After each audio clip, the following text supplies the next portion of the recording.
another video and welcome to Sammy G's World of Cinema.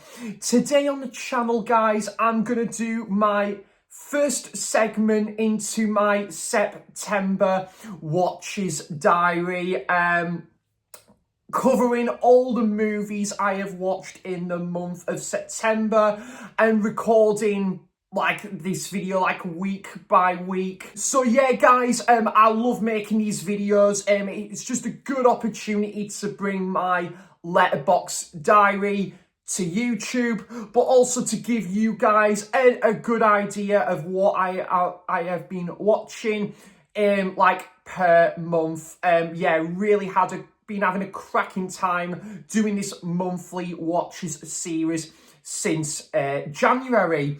So yeah, guys, grab yourself a cuppa and it's definitely gonna be a bit of a lengthy video, so we're gonna get onto it, although it might not be as long as my August watches video, so we'll see how we go with this one. So the first film I watched in the month of September, was a cinema trip for me and Ryan. We went to go and see the latest Toxic Avenger, the uncut version, and I thought I enjoyed this one, when I saw it at the cinema, and I'm gonna be honest, guys, I thought more about this one. I've sat on it a bit longer. I didn't really like this one, to be honest. It was alright, it was okay. It was just bang average, middle of the road for me, this one. I think the charm of the original, it's just done on a shoestring budget, and it's kind of done on a very low budget, but this had a bit more of a budget to it, which is no bad thing, but I think it's just it's a little bit of a watered down version of what the original has to offer. There was some interesting moments, like the whole relationship between the main guy played by Peter Dinklage and his son. I thought that was an interesting side story, and I thought Kevin Bacon played a decent antagonist, I want to say. But yeah, I wasn't particularly a fan of the band in this music. The band and their music was a bit pants, to be honest. But yeah, and there was a couple of good kills in there, I will say that, especially one in this diner. And yeah, they really went all out there with the brutality, the violence that this film has going for it. But it was all right, yeah.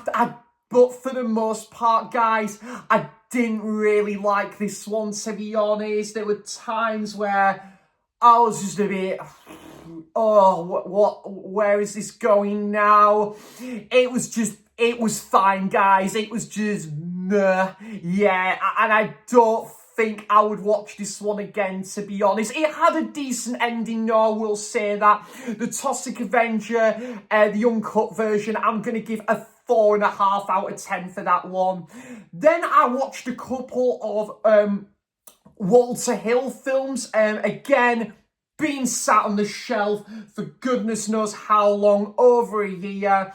And the first one of them was The Driver, with Bruce Dern and is it Ryan O'Neal? And yeah, this was a pretty good crime film. I did enjoy this one.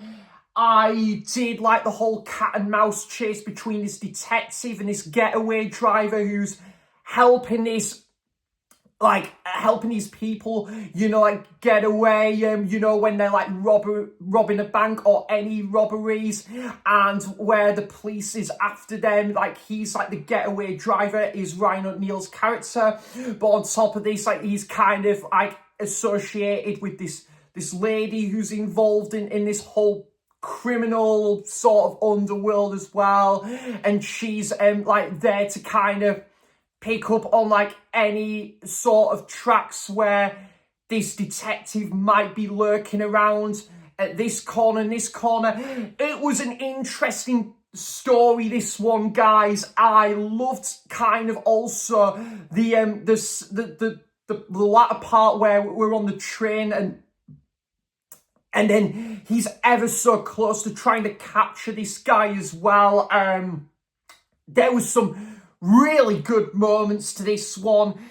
And yeah, it had that really sort of like nitty gritty vibe about it. I thought it had a pretty good score to this one as well. So yeah, The Driver, I'm going to give a 7 out of 10, guys. I thought this was quite good, actually. Then, not as good, but decent enough, I'll say that. And that is Streets of Fire. Great song by Bruce Springsteen as well. And this was decent, actually. I did quite enjoy this one.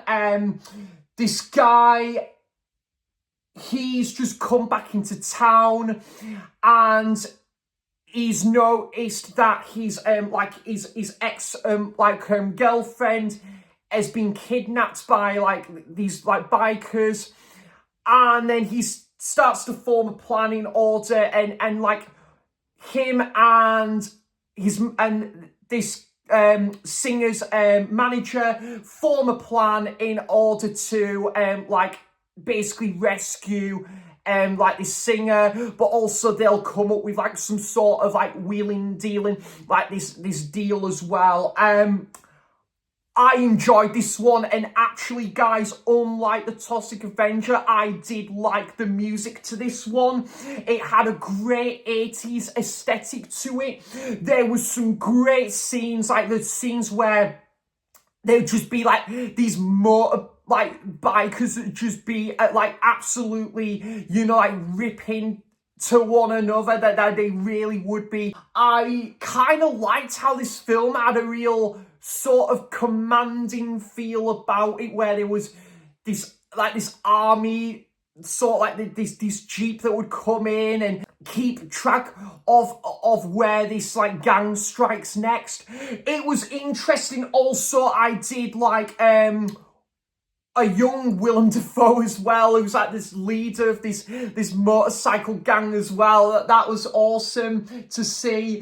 But yeah, it was not bad, this one, to be fair. And yeah, I quite liked I really liked there was a couple of really nice scenes by this diner as well, from what I remember. So yeah, Streets of Fire, decent movie, guys. I'm going to give it a 6.5 out of 10 there. I picked up the BFI 4K edition. And it's been great to see all these Akira Kurosawa films getting the 4K treatment for the first time. And I watched The Hidden Fortress, and I really enjoyed this. This was great. I loved this film. Yeah, there just seems to be no sign of a bad movie from this director, because this director is just amazing at what he does, and this is no exception to that. The Hidden Fortress obviously made a really great impression on George Lucas to make Star Wars. But what I really liked about this, like a lot of Kurosawa films, I love the score. I think the score really amplifies, those intense scenes, and the scenes that, that it kind of, the build up and the setup, and I think it really elevates that down to a T. I just love all of those tropes and those aspects in a Kurosawa movie, but there was some great fight scenes, some great, sword scenes, as you would expect in one of these glorifying samurai films. And there was an interesting segment as well with this fire festival, I think it was this carnival of fire or something. What else I really liked was, again, I loved kind of the rainy aspects, and it really just adds to the moodiness of this. The princess, she was great character, and you know, like, it was great that kind of, like, she really, you know, like, played a great part on this adventure with these two like soldiers, and this guy who has a plan to go after this like treasure that is hidden, like a foretold like sort of mystery to where this treasure is hidden, and it is fantastic. I absolutely loved the final act to this one as well, guys. Yeah, like, again, and I also just like how there'd be like these two tribes that would just be rivaling off each other really, really well. So kind of a bit of a similar bulk to the film ran there as well. Exquisitely good stuff as ever, as you'd expect in a Akira Kurosawa film there. So The Hidden Fortress, I'm going to give an 8.5 out of 10 there. I thought this was fucking brilliant. I loved this. And then, again, guys, going through my unwatched titles at the minute, I've kind of built like 4 shelves of my like unwatched titles there. I've created spaces for my unwatched titles, and this being one of them, and that is a Sidney Lumet film, and that is Before the Devil Knows You're Dead. Now, this was fantastic. I loved this. I think what really helped was, though, you've got a fantastic cast with Ethan Hawke, Philip Seymour Hoffman, Albert Finney was in there as well, and it was just fantastic. Like, these two brothers that go into this business where they plan to rob this jewellery store that belongs to their parents, and it is a long secret from their parents that they are the ones that like is robbing this jewellery store. And you know, like, Ethan Hawke would be like with one character, but then they kind of suspect that one person is kind of noticed it could be them that's doing this robbery. Also, I really liked how this film had like it's had a bit of a non-linear structure where, you know, like, you focus on the robbery, but then you kind of go back to key days, like from one character's perspective. So that could be either Philip Seymour Hoffman or Ethan Hawke, and like, what were they doing on this day whilst that person was at this place. It was very interesting stuff, and I kind of just liked how, you know, you focus on the like, obviously the parents as well, and the knowing what the two brothers are getting up to, but you're learning from the parents' perspective and how they're taking all of this in. It was really interesting, but I thought this was excellent. It was really, there was some really just gripping and like anxiety-inducing aspects of this film, and also that ending I did not expect from like a mile off.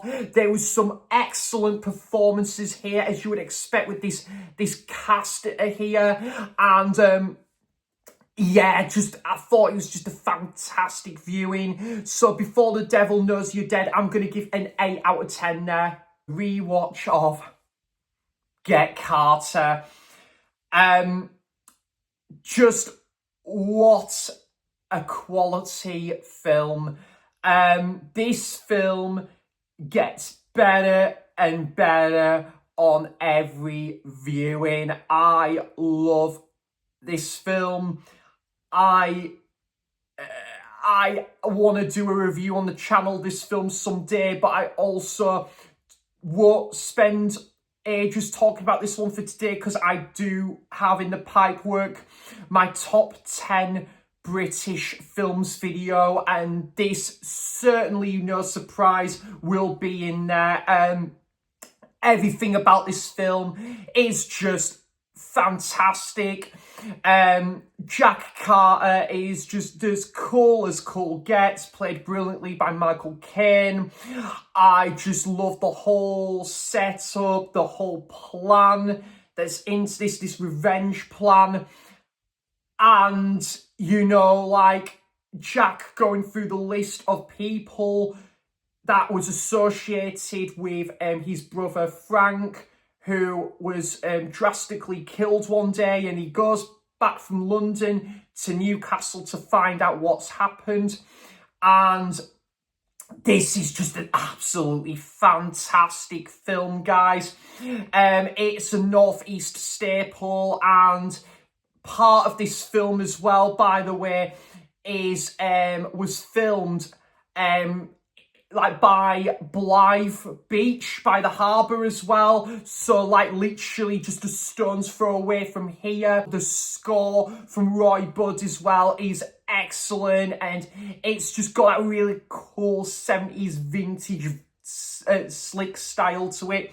So yeah, that's Get Carter, and I'm gonna give this a 9 out of 10. I think this is a fantastic British film.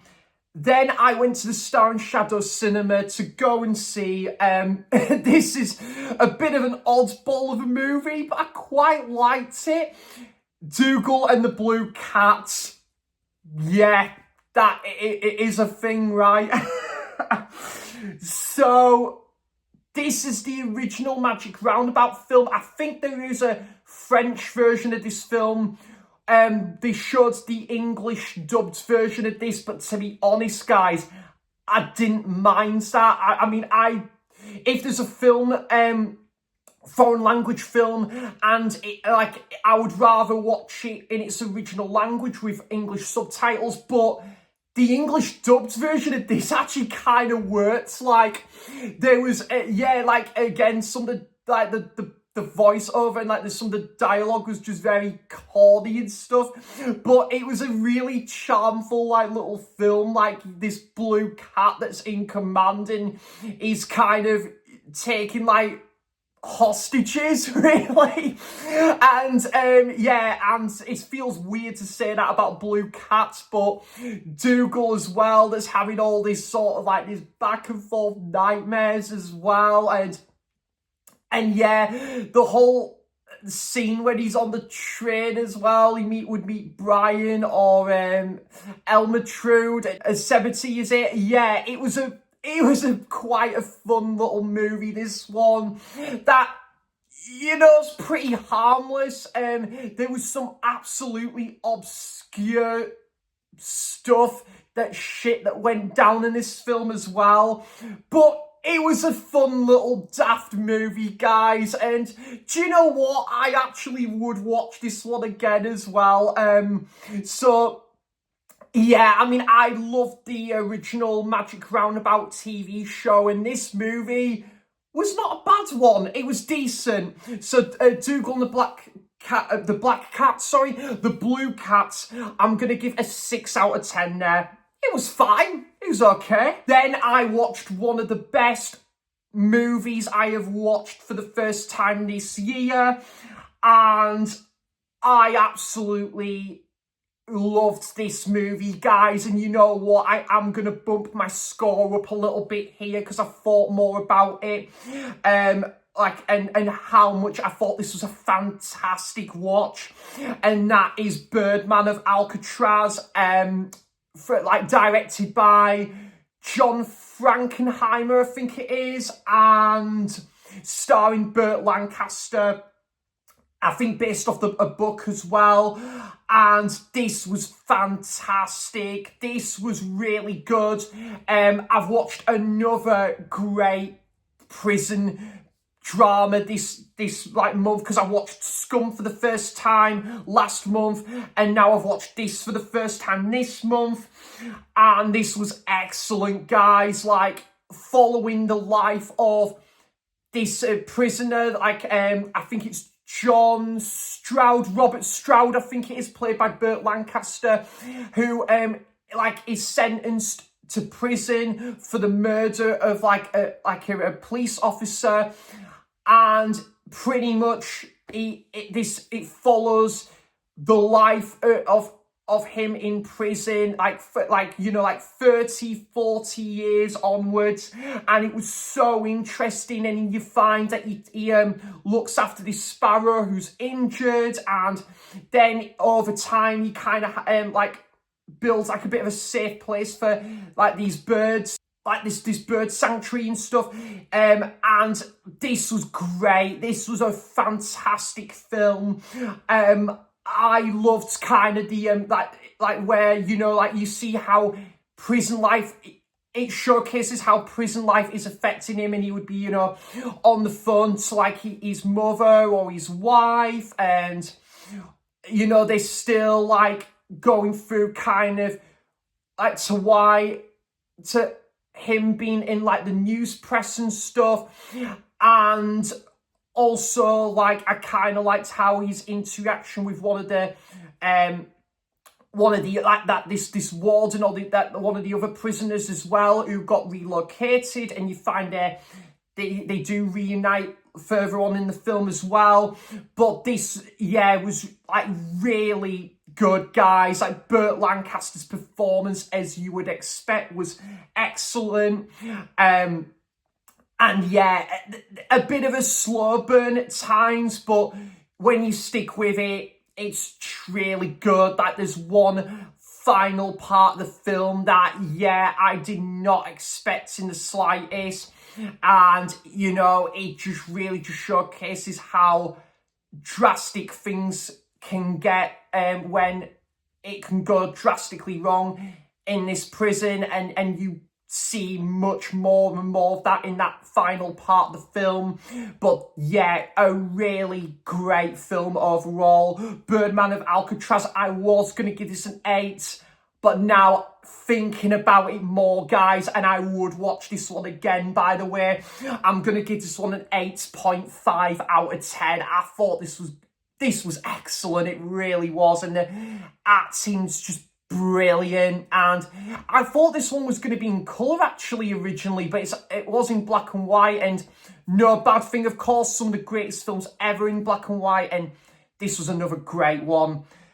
Then me and my friend Dan went to Tyneside Cinema. We went to go and see the latest remake of High and Low from Akira Kurosawa, and that is Highest to Lowest from Spike Lee. Yeah, this wasn't great. It wasn't anything to write home about, but it was all right. As remakes go, guys, it could have been worse. This was okay. This was passable, I guess, as remakes go. Denzel Washington's character, who is like this producer, like this sort of like he owns like this like music label, you know, like he's, you know, the manager that this music label and this company, this record company, and he finds out that his son is being kidnapped. And like his best friend, who played by Jeffrey Wright, his son has also been kidnapped. And you find that he has to make a really tough, crucial decision to give up all of his loyalties to, you know, like pay up to free this guy's son. And his life is on the line, and he's under, you know, like bucket loads of pressure. And this was all right, guys. I must admit, there's no question about it. Obviously, Akira Kurosawa did this story the best. High and Low, I thought, was a far superior film. And I think this would, the Highest to Lowest, that is probably would be possibly a one-time watch now. I can't see myself returning to this one. But it was not bad. Like, I thought there was some really interesting aspects, obviously, as you would expect in a modern-day Spike Lee film, where you get that kind of this real footage, or, just like stills of images. I thought all of that was really interesting. I kind of thought there was one intense scene on the queue, the metro, and obviously it kind of is segued onto the same day as this this American football game. And yeah, that was kind of where the film did pick up in quality for me. The real problem I had, guys, with this movie was there was just that some of the music was just utter diabolical. I turned over to Dan and I said, Dan, isn't this song pants or what? And he was just shaking his head as well. I was like, he could not believe like a couple of the song choices. I'm a big hip hop fan and all, guys, but I have to say I did not like the rap music in this. It was just god awful. Give me something like Eminem or like Dr. Dre or Tupac or Notorious B.I.G. any fucking day, because yeah, the rapping in this film was just absolutely like awful. Like the music side of it wasn't the best, but it was an all right film, guys. I did like the New York setting to this one as well, and again, there was some intense, decent moments involving Denzel, and Denzel does what he does best. That he stands for no shit, and like you don't want to fuck with him. Basically, it's not bad, but not great either. Highest to lowest, I'm gonna give a 6 out of 10. It was quite average for me, this one. This film, however, was not quite average. This was the complete opposite, and this was a first time watch of Where Eagles Dare. Yeah, this was, again, guys, sat on the shelf for a few months, and I thought to myself, yeah, do you know what? I've not got onto this film yet, and I decided to watch it, and I thought it was great. Yeah, really good. Great snowy setting to this, and I thought the music in it was absolutely brilliant. Like, unlike Highest to Lowest, the music in this film was absolutely brilliant. And yeah, like about a group of British soldiers, a group of soldiers that are planning to plot a plan to basically get this this general, and there's this US general that's part of this assignment as well, and it was really good.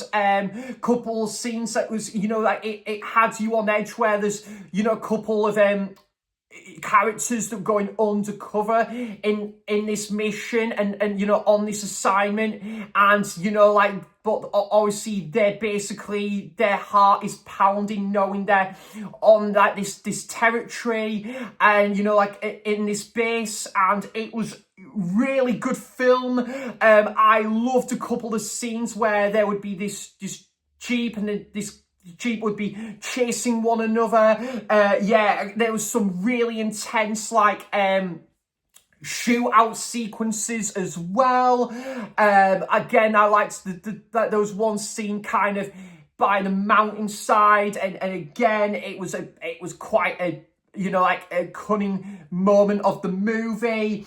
I thought Clint Eastwood and Richard Burton were both fantastic in this film as well. I don't watch loads of war movies, but I will say I did really like this one as well. So yeah, Where Eagles Dare, I'm going to give an 8 out of 10 there. Again, another movie that's been sat on the shelf for months on end, and that was Blood on Satan's Claw. Now, this is like a folk British horror movie, and yeah, this was decent. I quite enjoyed this one. I think it's one I will keep in the collection, don't get us wrong, but Yeah, this was quite interesting. I think the problem I had, guys, was a lot of the characters to this one just wasn't all that memorable. I think there's this couple that move into this inn, this like accommodation, and they find out they move into this village that's kind of this community that, you know, like is heavily involved with witchcraft.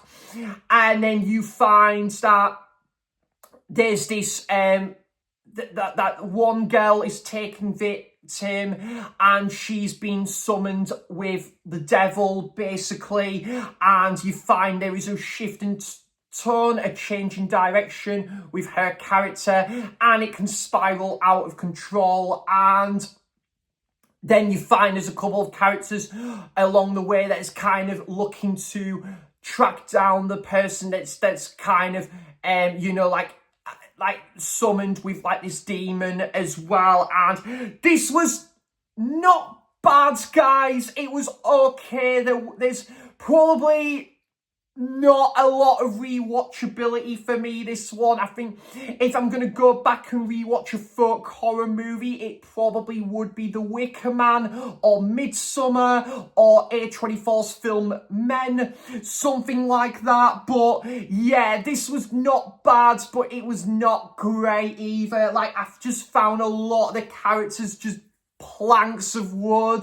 There wasn't really many characters I found. Wow, he was really good. He was a standout for me. There was quite a good sort of like final showdown at the end, so I will say that. And yeah, like again, some of the ornate score really delivers, especially with it being like a folk horror based movie as well. But it was not bad, this one, guys. Yeah, it was decent. But yeah, and I thought some of the costume designs was pretty good to this one as well, actually. So Blood on Satan's Claw, I'm gonna give it a 6.5 out of 10 there. Then I went to back to my local cinema in Blythe to go and see The Roses, the latest remake of War of the Roses. And this was decent.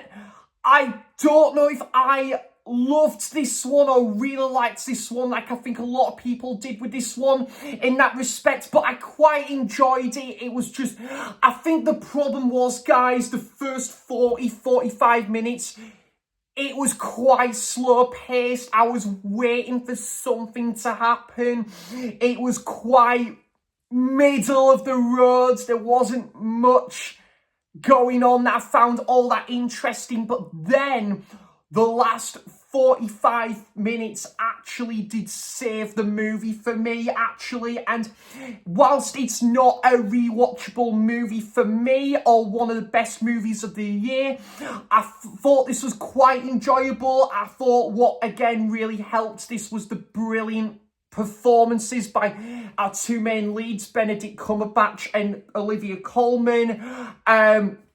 I also found it quite interesting that this film kind of would move forward years after years as well. I kind of didn't expect that, but saying that as I'm recording this on 17th of September, I haven't seen the original War of the Roses, so maybe that's kind of what I like what threw me off guard a little bit there.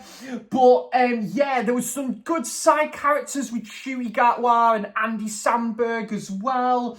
But yeah, it was quite decent. There was some comical moments. It wasn't really laugh out loud funny, but it had a bit of charm to it. And you know, like I really liked the whole dinner table scene. There was, again, you find Benedict Cumberbatch's career is on a real downfall, it's on a decline, and Olivia Colman's character is the complete opposite, where her like restaurant is like on like basically on an all-time high. It is, you know, like through the roof. It is getting, you know, like multiple, you know, like glowing reviews across the board. And yeah, and then you find there's a bit of a on and off rivalry between both like this pairing here. But this was yeah, this was quite decent actually, guys, and definitely one I would happily watch again in the future, because it's only like it's only about 90 minutes as well, so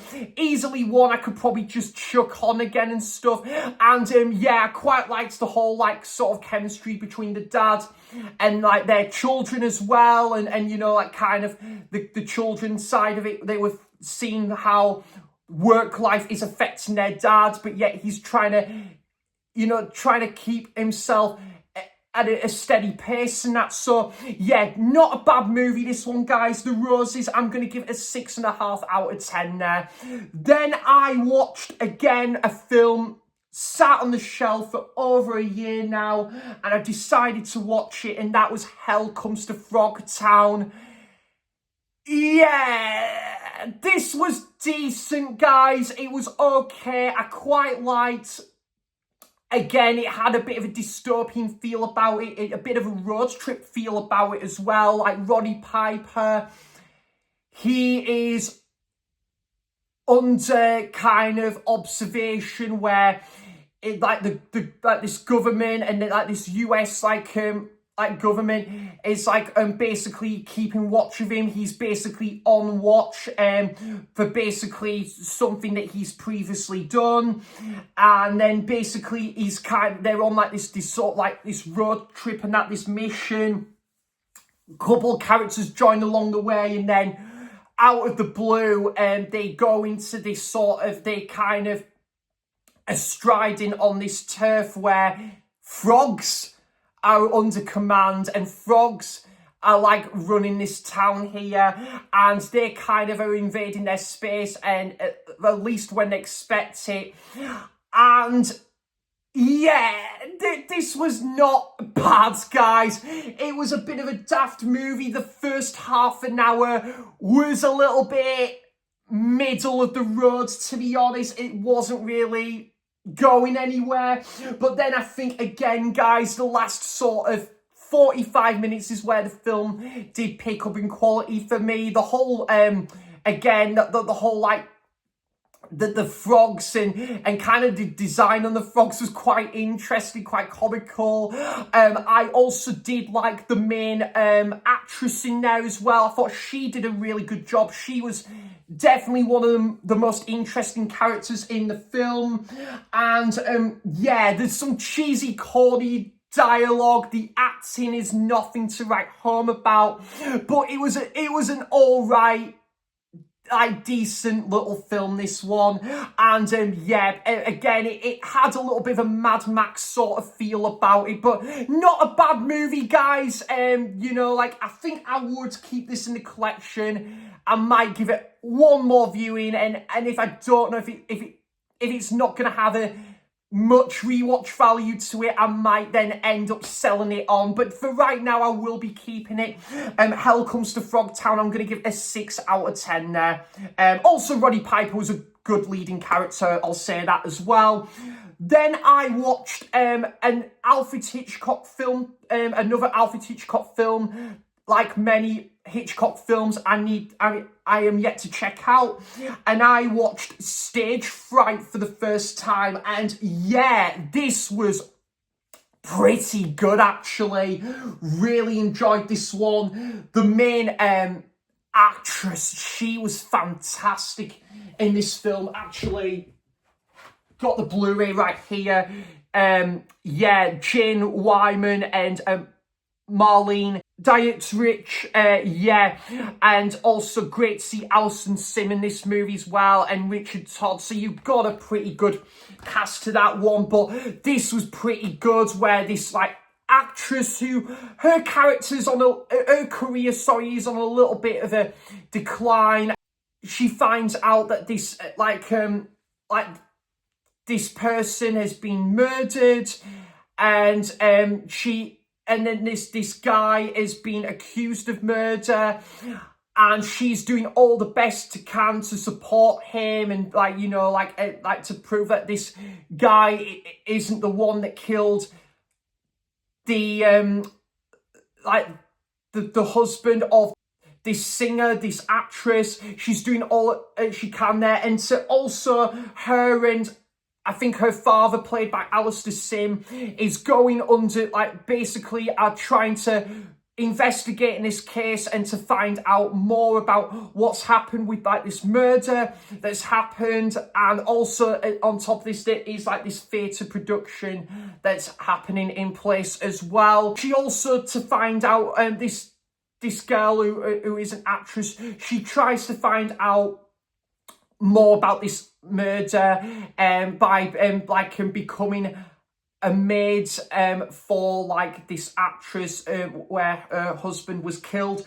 This was pretty good, guys, and yep, just again, you know, the acting is elite here. It is absolutely brilliant to watch, and yeah, this is a great this is a pretty good, like, Alfred Hitchcock film. And again, the whole sort of stage production aspects was interesting. I liked how there's one scene by, like, a tombola, and again, they're trying to sort of, like, track down that there's any, like, evidence like part of you know, the events of this guy's, like, murder.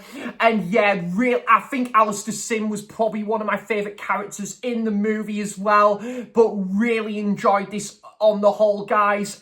Stage fright, I'm going to give a 7.5 out of 10 there. So me and my friend Simon went to go to the Star and Shadows cinema to go and see the original Toxic Avenger. Oh, just move that slightly there, guys. There we go. The original Toxic Avenger, yeah, I've only seen this the once, admittedly, but it was quite a while ago since I've last seen this one. And of course, guys, this is far superior to the remake that came out like this year, in my opinion. And yeah, I just think that it's the charm of this movie, done on a shoestring budget. Some of the acting is pretty ropey here and there, but it's all the charm to it, and you're kind of enjoying what you're seeing on screen.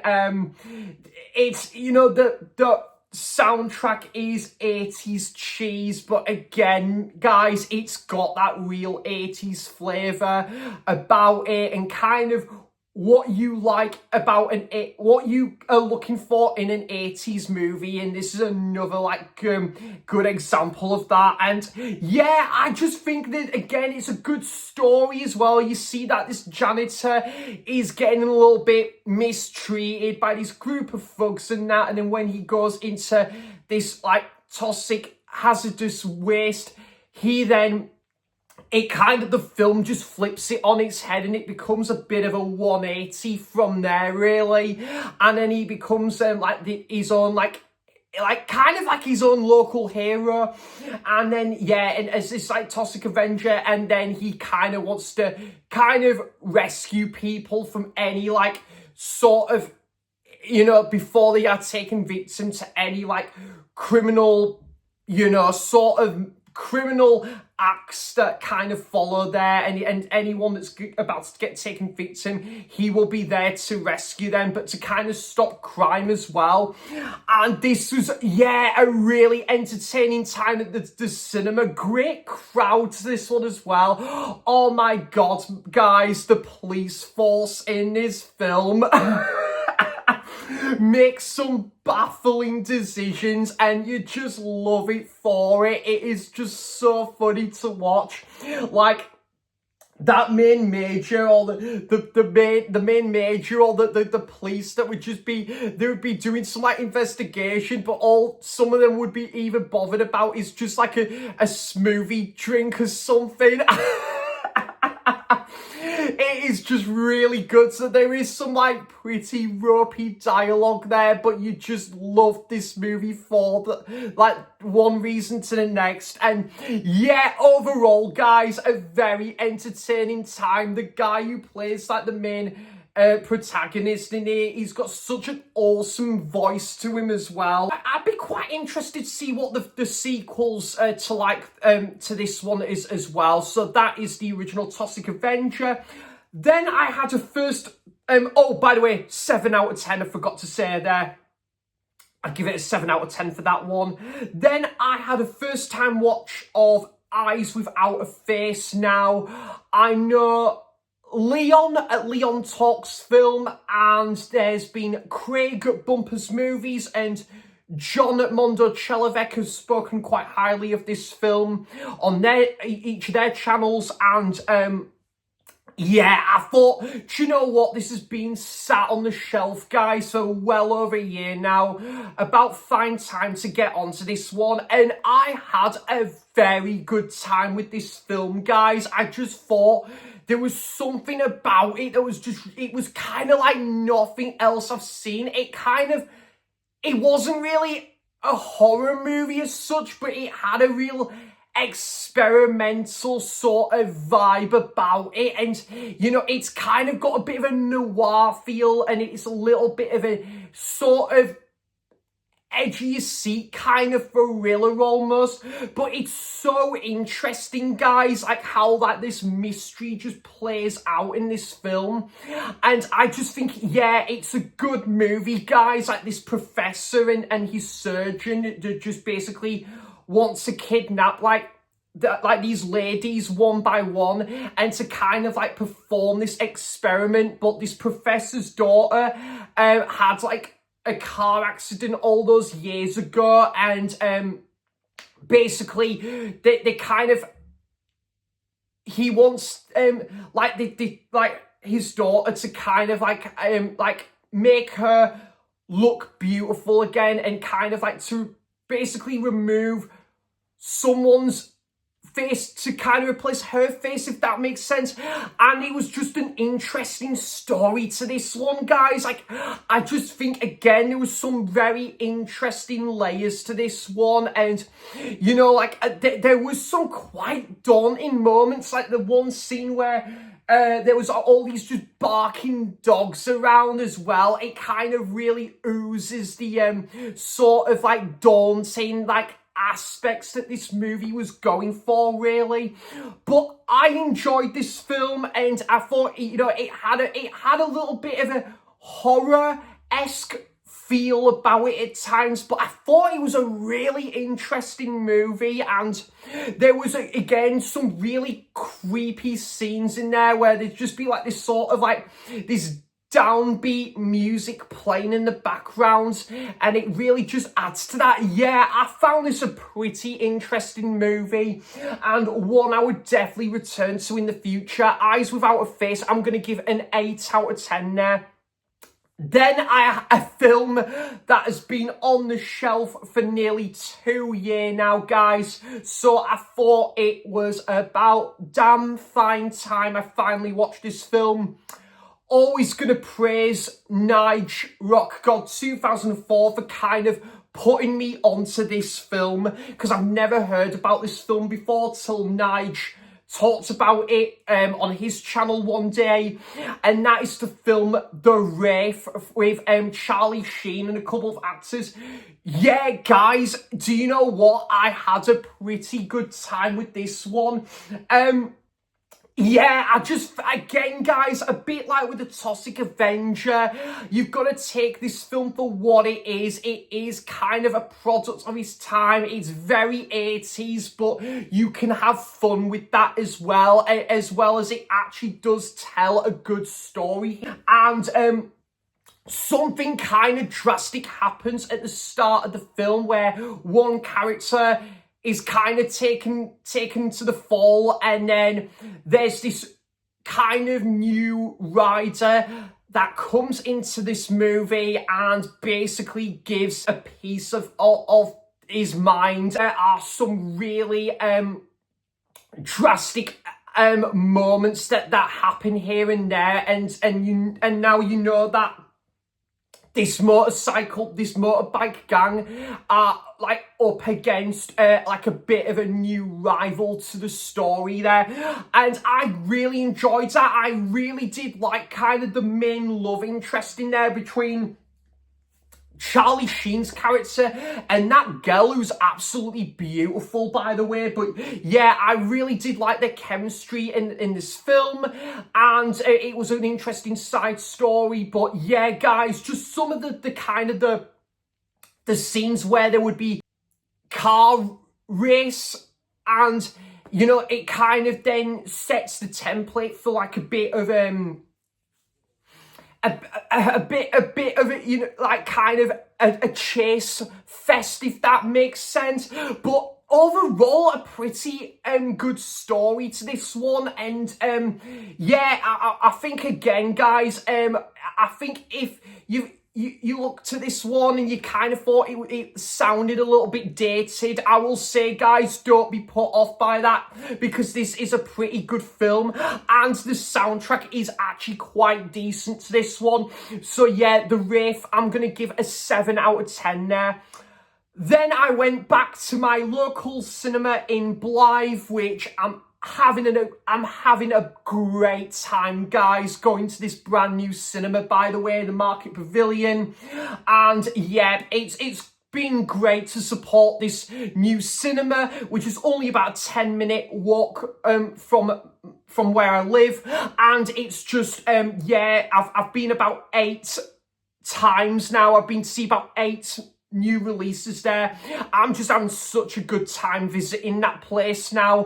My nearest cinema to me, but of course the likes of Tyneside Cinema and other cinemas out there, I'm more than happy to still continue with my visits there. But in terms of like checking out new releases as well, it's nice to have somewhere that's quite nearby to me to check out like the odd new release here and there. And I went to go and see The Long Walk. And oh my God, guys, this film was excellent. This was really good. This was such a great film. It was really good, this one. One of the surprises of the year, guys, considering I didn't know too much about this film going into it, and I wasn't sure what my verdict was going to be on this one, but wow, yeah, this turned out to be a good one. First of all, I've got to give a massive shout out to Cooper Hoffman. This guy is going places, I tell you. He gives an absolute stellar leading performance. Like, I loved his character in Licorice Pizza, and he was fantastic yet again here. And I thought the other guy, who I think was in the film Rye Lane and something else, he gave off a stellar like performance as well. And I just loved like the friendship side of this movie as well, guys. And just you following these group of lads that are kind of basically they are assigned to go on this like long walk from this place to this place in the course of 4 days, and they have to follow their limit of speeds. They have to follow certain procedures, and if they cross that line and if they negotiate to any of this, they will be facing some drastic consequences.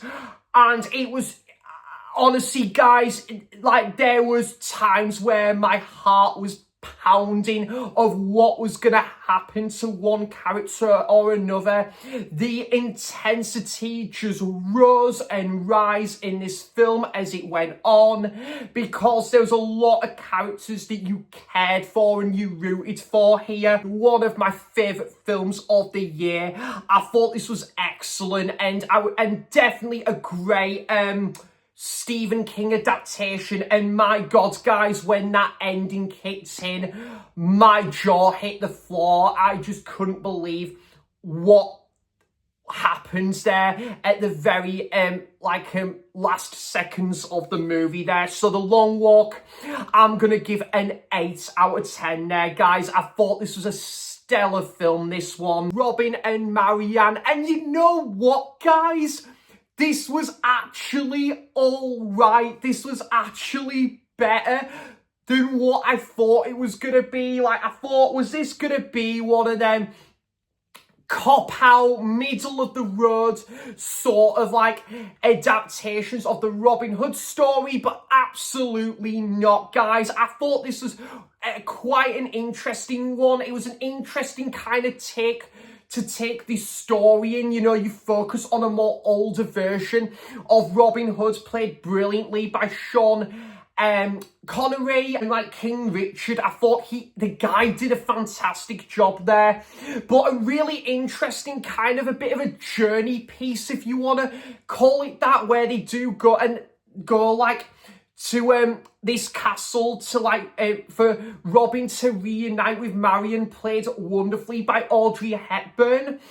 And yeah, so because you got Friar Tuck, and then there's the other like character in there as well, and it was a decent little film, guys. You know, nothing is gonna blow your socks off or anything, but I quite enjoyed this. Yes, it's quite dialogue heavy. The action set pieces, by the way, were quite entertaining as well, and I just kind of liked, you know, that medieval setting of it as well.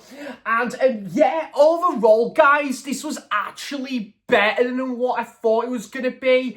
It clocked in for about an hour and 45 minutes, so which was probably bang on as well. I don't think this movie needs to be any longer than that, to be honest.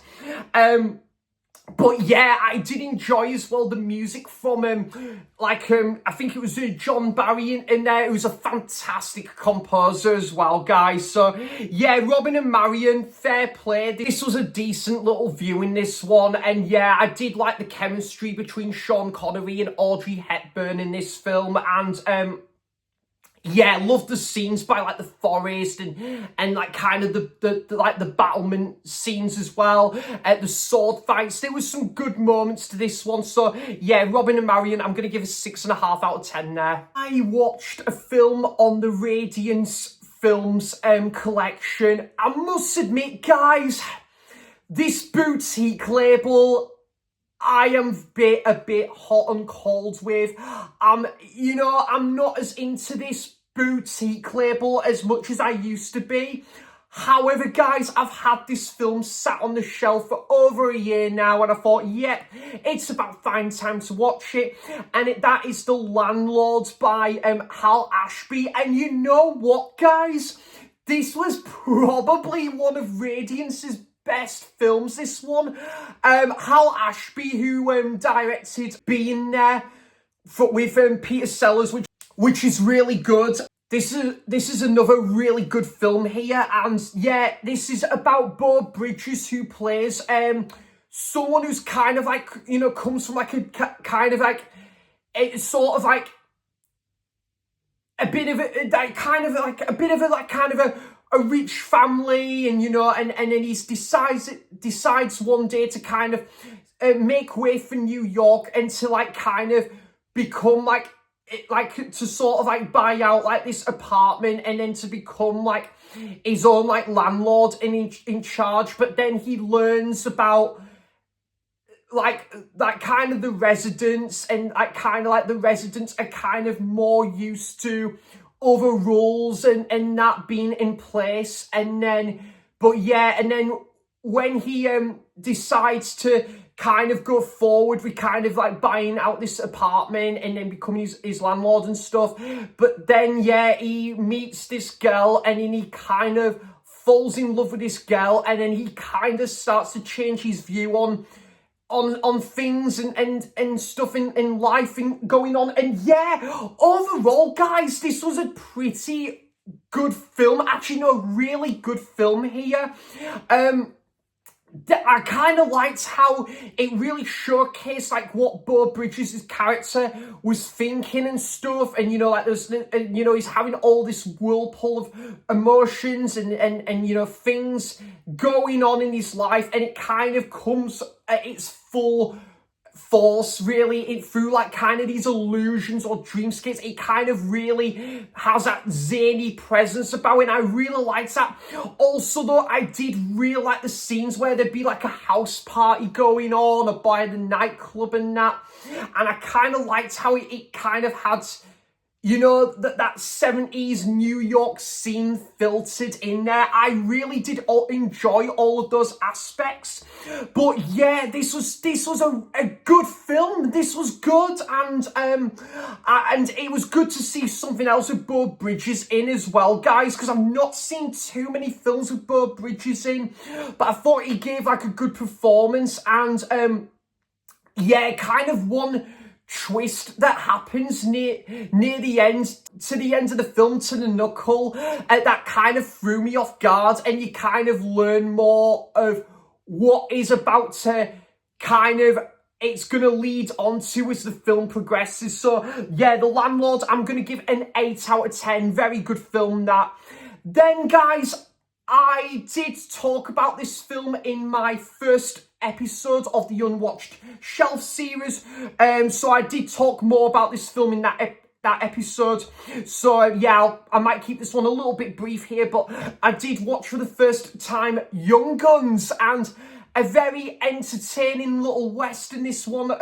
Rat Pack western, and also kind of like a bit, you know, kind of like a rendition, or you know, kind of a retelling of the Billy the Kid and Pat Garrett story. Yeah, I thought this was such a cool little film, this one, guys. And, you know, I thought Emilio Estevez was probably my favourite part of the movie. However, Kiefer Sutherland still gave off a really good performance in there.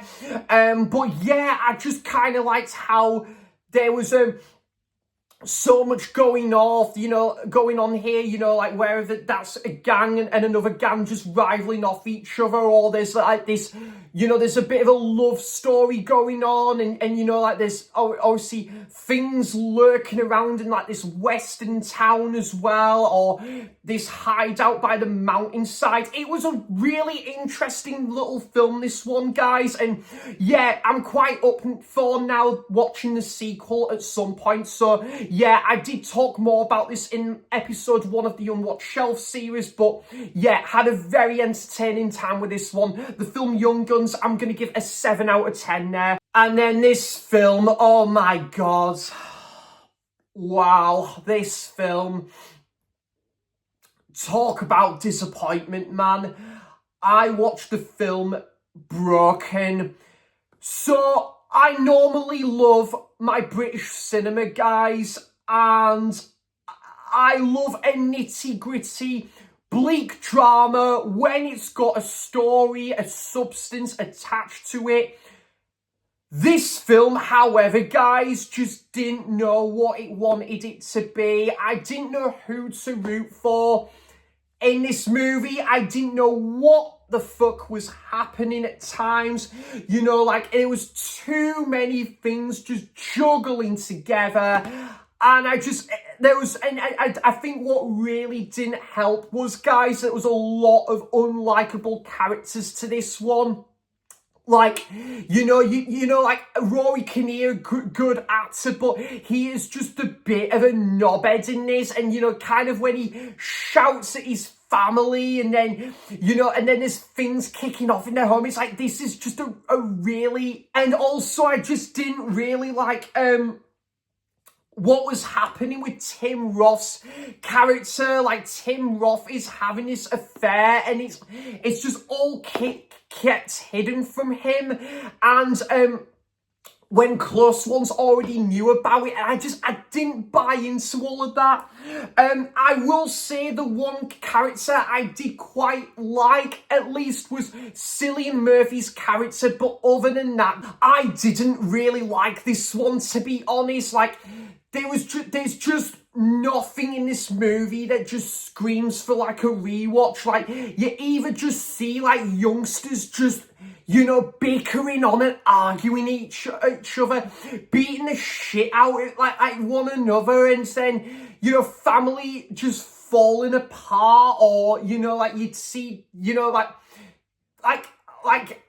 someone's house getting like kind of like burgled, and like all these things that was going on, but I didn't know what the overall story arc to this one was, and it was just, I just didn't like this movie, guys, and I won't be watching this one again. I won't be keeping this one in the collection, and I've got to be honest, guys, I personally thought this film was just dull as dishwater. You know, like, at least with something like Dead Man's Shoes, or I, Daniel Blake, or Summer's Town, films like that it kind of showcases the struggles of some people's lives and stuff, but it has a story attached to it, whereas this film, Broken, was just a bit of a nothing movie. It does get a little bit of a decent reception, guys, but for me personally, this one just didn't do much for me. And I know Ollie wasn't a fan of this film either, and yeah, I agree with you, Ollie. I didn't get on board with this film either, mate. It was just not a very good time, this film. I didn't enjoy hanging out with these characters that were just, you know, either beating the shit out of each other or bickering and arguing. The film Broken, guys, I'm gonna give it a 5 out of 10. It just wasn't good. The acting was good. There was some good songs in there. That's it. That's near all the positives I've got for that one, to be honest. However, guys, this film was a million times better watching this one, and a rewatch of possibly my favourite film of all time, but definitely top 3 film of all time, and that is Tarkowski's Stalker, his masterpiece in my opinion. And wow, everything about this film, guys, is just exceptional. It was really cool to see this one at Tyneside Cinema. Finally watching this on the big screen is something I have been hoping for the longest time, and it finally happened. Luke, if you're watching this, mate, because this was Luke's staff pick at Tyneside Cinema, you have got fantastic taste in film, my friend, and all the other staff at Tyneside Cinema, that goes for you guys as well. This is just like a movie I have, like, no other movie I've ever watched before or after it. Such a wonder to watch, like, on a technical level, like the cinematography, the choreography, this extraordinary, bewildering journey played off remarkably by these 3 main lead characters, who have all got each interesting backgrounds and you know, kind of like there for different reasons. And I just absolutely loved this film, guys. Like the scene where they would just, the scientist and the writer would just be, you know, like resting up for like the day and that, and then they would speak to one another about this conspiracy, these theories, and that they really tap into all that, and it's just so mesmerizing. It's so, you know, captivating. But like I say, guys, the music from Edward Antomiev as well, the score is just beautiful. It's got a real bleak, depressive, you know, like feel about it, but you know, but all the wonderful tropes of an Andrei Tarkowski film and what he does best. It, you know, it brings wonders to the screen here, and I need to do a dedicated review of this to the channel, because I love and adore every single second of this movie, and it was absolutely fantastic to finally watch this one on the big screen at long last. Andrei Tarkowski's film, Andrei Tarkowski's Stalker, 10 out of 10, absolute perfection there. And to me, in my humblest of opinions, one of the greatest films ever made. This is just absolutely unbelievable. I had a watch along with Ollie, and our first watch along in I think it was about 2-3 months now or something. So yeah, really good to have another watch along with Ollie. And we watched the film Lovely and Amazing. I don't have a great deal to say about this one. It was fine. It was all right. It wasn't a great movie. It was kind of just flat out bang average, middle of the road for me, in my opinion. This film was, I was really invested when we got to the part where Catherine Keener would go. I think she's looking for a new job. I think that was it at this hardware store, like working with Jake Gyllenhaal. Because she's having a little bit of an up and down relationship with, I think it's Clark Gregg's character. Is it Greg Clark? Clark Gregg? The same guy who was obviously in like the Avengers, 500 Days of Summer as well.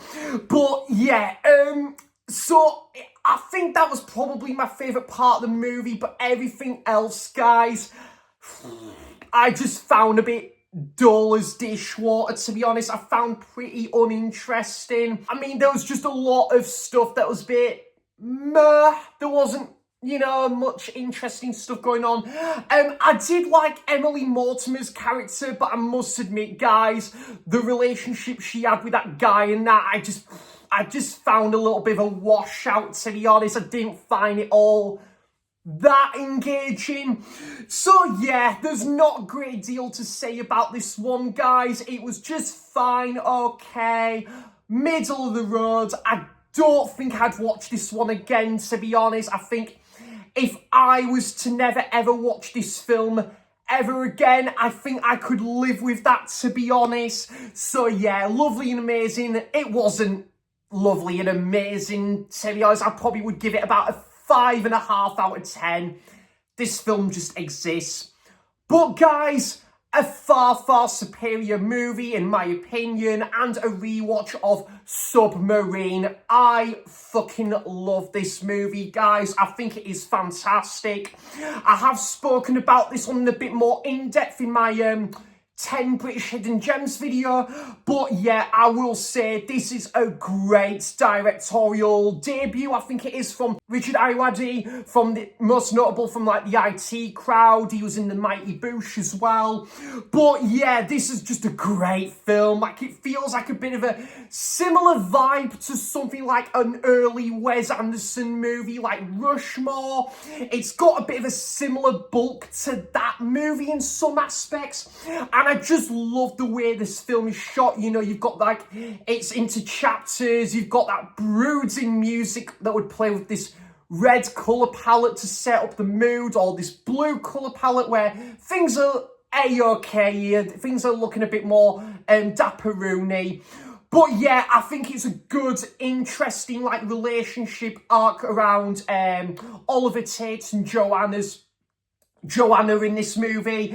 But you've got an interesting side story where Oliver's parents not having the easiest of rides as relationships go. Oliver suspects that his mother is having an affair with Paddy Considine's character, like this TV magician. So, just a really great film, guys. Great original soundtrack from Alex Turner, and I'm a big Arctic Monkeys fan. I've been to see the Arctics live, guys. Go and see the Arctics if you haven't, guys, and you're a fan, because they are awesome live. But yeah, really great movie, guys, which I did speak a bit more in depth on my 10 British Hidden Gems video there. So Submarine, I'm going to give an 8 out of 10 there. Nick and Nora's Infinite Playlist. Now, I will say I did much prefer this to Lovely and Amazing. I thought this was just a bit more interesting. I think kind of what really helped for me was this movie was also centered around the music scene as well, which I'm a big music head, as you know, guys, and I think that is what really carried this film. But whilst I don't think the relationship between Nick and Nora was like one of the most memorable pairings put to film, if you like, it was decent enough. Like, I must admit, the whole thing with their friends though did grate a little bit on me. There was like with this girl or this friend, there's this friend involved, and she's basically just lost in this part of like New York, and they're trying to find her. But that was what kind of took me out of the movie a little bit there. But other than that, guys, quite decent stuff. I thought some of the like original music was decent. I kind of liked how this film, for the most part, like took place at night time as well. It kind of just really showcases like, you know, like, because obviously 9 times out of 10 you get gigs that would take place at night time, and I kind of liked how that this film really handled that well here. It was not bad, guys. It's just a pleasant viewing, guys. If you want to kill like an hour and a 25-minute, and if you want something really easy going, then this is the sort of movie I think would do that justice. And yeah, Michael Cera and Kate Dennings did a decent job as the main pairing in there as well. Also, I quite liked there was a bit of a backstory with Nick's past relationship as well. So yeah, and there's a lot of love for the Cure in this movie, which gets a thumbs up from me. So Nick and Nora's Infinite Playlist, it's a decent time, guys. It's a easy watching movie, and I'm a sucker for these kind of indie movies as well. So Nick and Nora's Infinite Playlist, unlike Lovely and Amazing, I would choose to go back and watch this one again at some point. I'm going to give this one a 6 out of 10 because it's a fine, cute little movie, this one. Short Term 12, which I think is such an underrated movie, guys. I don't think this film gets talked about a great deal, to be honest. I think this is just really well acted. You've got Brie Larson and the guy from 10 Cloverfield Lane. They're a couple in this movie, but you've also got the girl from Booksmart. I think, is it Jamie, the character's name is? She's from Booksmart. And then also, who else do we have? Rami Malek. Rami Malek is in this one as well, and I believe this is one of his early roles. This is a great movie, guys. It just really kind of showcases about mental health and these like youngsters. They're kind of like having like personal things that have happened, and you know, like they feel like they're a bit in a lost place, and you know, like they're you know, like kind of being very distant from like each of their families, and that they're at this like this foster care home, and it's a really good movie, guys. I love the scenes between Brie Larson and the girl from Booksmart. They have really good scenes. Also, I liked those quite some emotional beats. This one, the guy.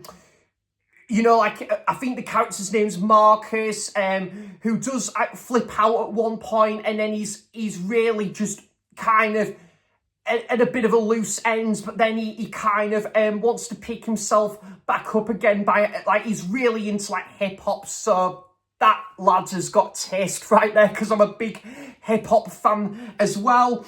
And yeah, he starts to, like, create his own rap.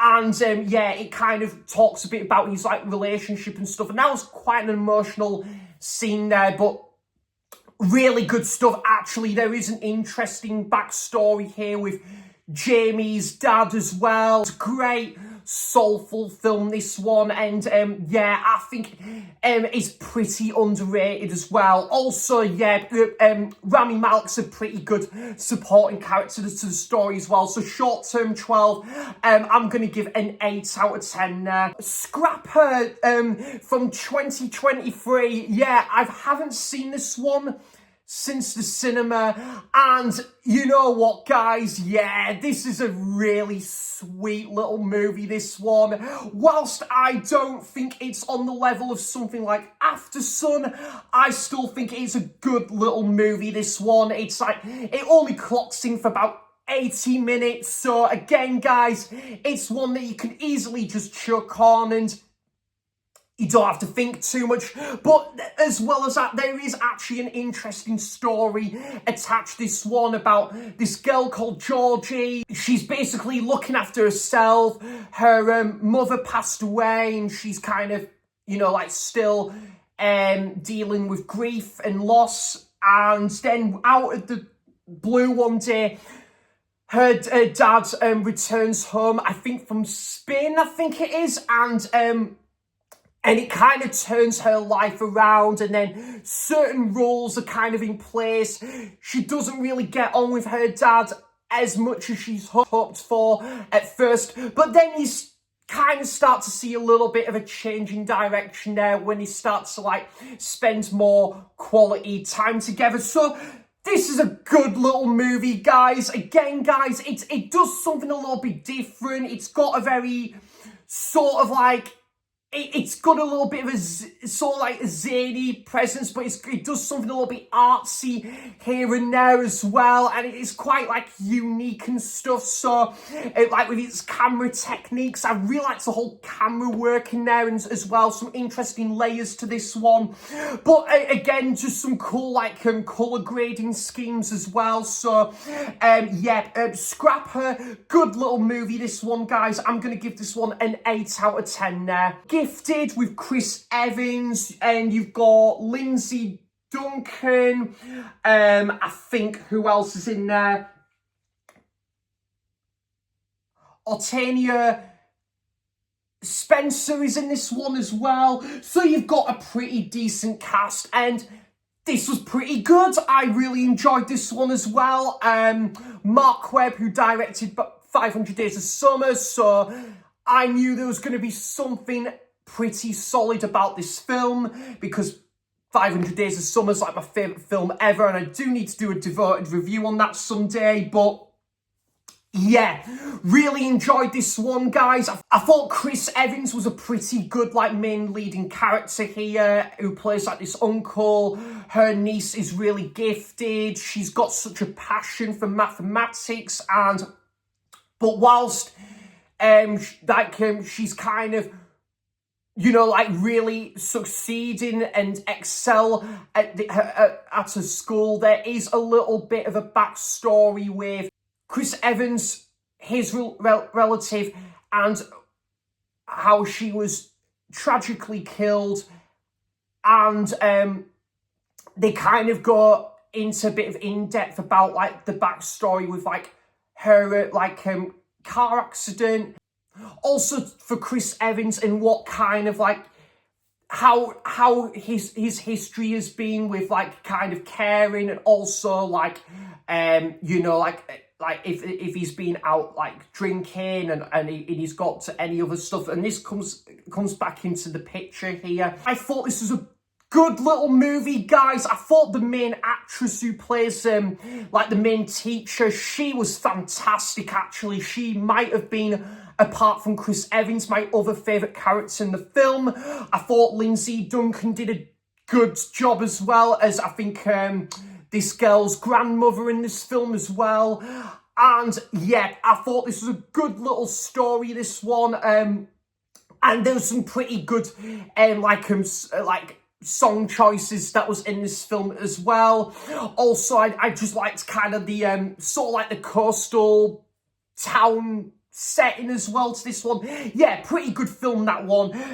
Gifted, I'm going to give a 7 out of 10 there. Invasion of the Body Snatchers. So I've had this Blu-ray for about over 4 years now, and I thought, yeah, do you know what? Let's get on to this one finally, shall we? So I finally did it, finally watched the remake, should I say, of Invasion of the Body Snatchers from 1978, and I have seen the original version from about 1958, and I really like that one as well. But yeah, the a remake for Invasion of the Body Snatchers from 1978, and I thought this was very good, guys. Yeah, like everyone who praised this movie was sure right on this one. I thought the slow burn feel of the movie really just helped the setup with all like these alien pods and these plants that, you know, kind of just spread, and it kind of starts to take over these residents, you know, being like kind of brainwashed. You've got this interesting sort of detective side story with Donald Sutherland's character and the main actress in there, who, yeah, they had a really good pairing in this one. But it was great to see Jeff Goldblum in this one as well, and Leonard Nimoy. I think this was the year before Star Trek The Motion Picture came out as well. I do love that movie, by the way. But yeah, this is pretty good this is really good, guys. And, you know, like, again, I kind of just liked how there was all these eerie sound effects that really just, you know, set up the atmosphere down to a T. And when you get to that, you know, that final act of the film where one character's being chased by this army, and it's quite a haunting, daunting sort of final act, really. And this film is just concluded really well. And, you know, obviously with this iconic, you know, scene in the movie.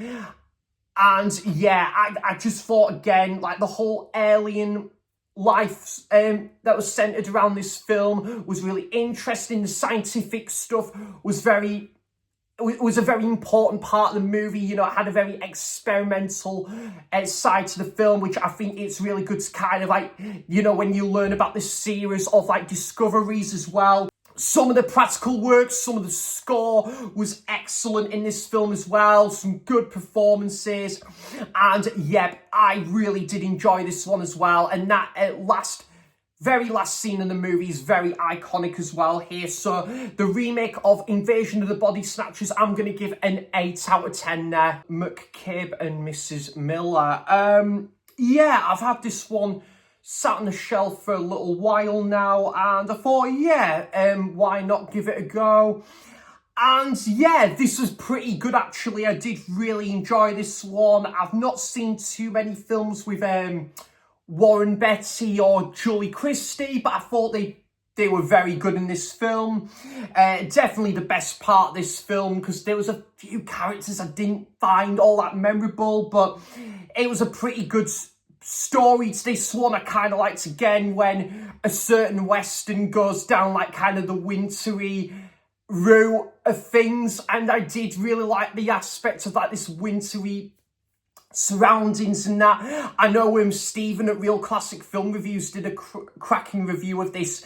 I think it was last year, yeah, and really good review, that. But yeah, and yeah, like, it was good to kind of hear one or two songs from Leonard Cohen, and I think that really went hand in hand with kind of the story that was told here. But yeah, like, again, good chemistry from Warren Beatty and Julie Christie. One is like this gambler, but yeah, he is also known to be like this gunfighter who's done like these past crimes and that. And Julie Christie's character, she is travelled, and she arrives in this new town, and to kind of, like, go into business with Warren Beatty's character, and they're kind of, you know, like, working on this business together. Pretty interesting movie, guys. And yeah, I kind of liked how they kind of both had different ideas of how to do, like, the business and stuff. There might be one character that might have a different idea to the next, and one that might have a certain disagreement about something. And I thought that was carried off really well by the really good acting and great performances by our two main leads here. But yeah, also, I think this film, it took a bit of a while to get going. It was a little bit of a slow burn.